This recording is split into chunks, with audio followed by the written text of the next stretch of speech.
নমস্কার বন্ধুরা, আজ আপনাদের সঙ্গে মাত্র 10 মিনিটের মধ্যে আলু দিয়ে খুবই মজার একটি স্ন্যাক্স রেসিপি শেয়ার করব। কিভাবে তৈরি করেছি সম্পূর্ণ রেসিপিটি অবশ্যই দেখুন, আশা করছি আপনাদের ভালো লাগবে। আর রেসিপিটি ভালো লাগলে চ্যানেলটিকে লাইক, শেয়ার, সাবস্ক্রাইব করতে একদমই ভুলবেন না। দেখুন বন্ধুরা কতটা ক্রিস্পি হয়েছে। তাহলে চলুন পুরো ভিডিওটি দেখে নেওয়া যাক। প্রথমে একটা বাটির মধ্যে 3টি সেদ্ধ করে রাখা আলু নিয়ে নিলাম। এখন আলুগুলিকে ছোট দানার গ্রেটার দিয়ে গ্রেট করে নিচ্ছি।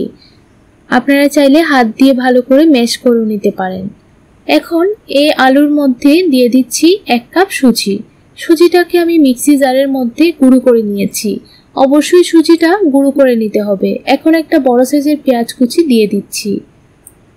আর দিয়ে দিচ্ছি 7 থেকে 8টা রসুন গ্রেট করে। রসুনটা দিলে এই স্ন্যাক্সগুলি খেতে আরো বেশি ভালো লাগে। এখন অল্প কিছু ধনেপাতা কুচি দিয়ে দিলাম, 2টো কাঁচা লঙ্কা কুচি দিয়ে দিলাম। ঝালটা অবশ্যই আপনাদের টেস্ট বুঝে দিয়ে দেবেন। 1/2 টিস্পুন নুন দিয়ে দিলাম, 1/2 টিস্পুন লঙ্কা গুঁড়ো দিয়ে দিলাম, 1/2 টিস্পুন চাট মশলা দিয়ে দিলাম আর অল্প একটু ব্ল্যাক পেপার দিয়ে দিলাম। এখন ভালো করে সবগুলি উপকরণ মেখে নিতে হবে। আপনারা যদি সুজি দিতে না চান তাহলে জিরা গুঁড়ো করেও দিতে পারেন। দেখুন ভালো করে সবগুলি উপকরণ মেখে নিচ্ছি।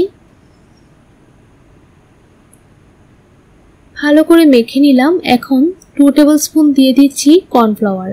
কর্নফ্লাওয়ারটা দিলে খুব সুন্দরভাবে কিন্তু বাইন্ডিংটা হয়। আপনারা চাইলে কর্নফ্লাওয়ারের পরিবর্তে আরারুট পাউডারও দিতে পারেন। দেখুন ভালো করে মেখে নিয়েছি।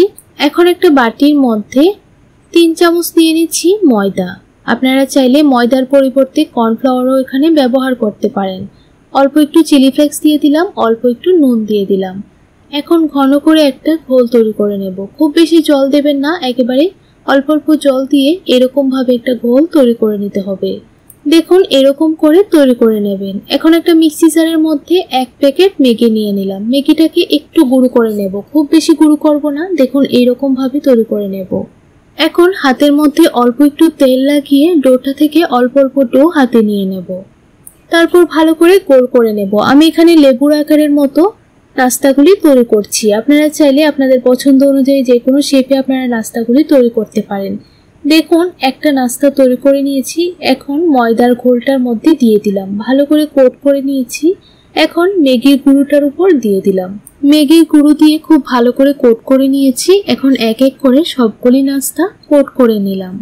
আর বন্ধুরা এইভাবে কিন্তু আপনারা চাইলে ফ্রিজের মধ্যে 2 থেকে 3 দিন রেখে দিতে পারেন। যখনই মনে চাইবে তখনই ভেজে পরিবেশন করতে পারেন। এখন আগে থেকেই কড়াইয়ের মধ্যে তেল দিয়ে তেলটা ভালো করে গরম করে নিয়েছিলাম। এক এক করে নাস্তাগুলি দিয়ে দিলাম। একসঙ্গে সবগুলি নাস্তা ভাজা যাবে না, তাই অল্প অল্প করে ভেজে নিচ্ছি। দেখুন নাস্তাগুলি দেবার পরই হালকা একটু এরকম কালার চলে এসেছে। তারপর উল্টিয়ে পাল্টিয়ে নাস্তাগুলিকে গোল্ডেন ব্রাউন করে ভেজে নিতে হবে। আর নাস্তাগুলি যখন ভাজবেন তখন গ্যাসের ফ্লেমটা লো টু মিডিয়ামের মধ্যে রেখে ভাজবেন, তাহলে দেখবেন কালারটা খুবই সুন্দর আসবে। দেখুন প্রথম ব্যাচের নাস্তাগুলি ভেজে নামিয়ে নিয়েছি। এখন দ্বিতীয় ব্যাচের নাস্তাগুলিও ভেজে নিলাম। দেখলেন তো বন্ধুরা কত সহজে এই নাস্তাগুলি তৈরি করে নেওয়া যায়। আর একদম ঘরে থাকা সামান্য কিছু উপকরণ দিয়ে বানিয়ে নিয়েছি। তাহলে বন্ধুরা আজকের জন্য এতটুকুই। দেখা হচ্ছে নতুন আরেকটি রেসিপি নিয়ে। আপনারা সবাই ভালো থাকুন, সুস্থ থাকুন।